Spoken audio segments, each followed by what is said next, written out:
Мен Шығыс Қазақстан облысы, Тарбағатай ауданы, Көкжыра ауылы, Мұхтар Әуезов орта мектебінің 8-ші сынып оқушысы Ерлан Аружан. Фариза Оңғарсынова, Жанашырлар. Жанашырлар, жақсаға жайсаңдарым. Сендер барда асқақпын, қайсар жаным. Арқа таңып сендерге, алдарыңда ерке басып жүруге тайсалмадым.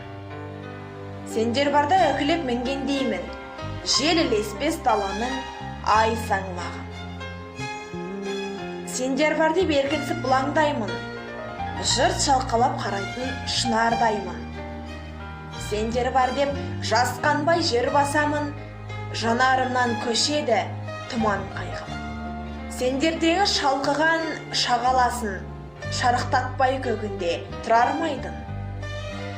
Сендерсіз бұл жалғанда жоғалардай ізгілік бүкіл мейірім. Онда мен де көз түспес үтірдеймін.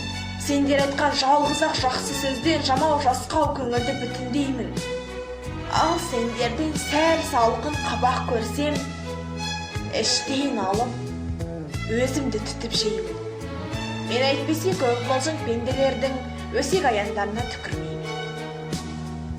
Сендер барда тілемеймін тағдырдың сыйын бөтен, көз тігемін сағымды қиырға кең, күн шуақтың қадірі көлеңкеде, тоңбағанға әшейін бұйымға тең.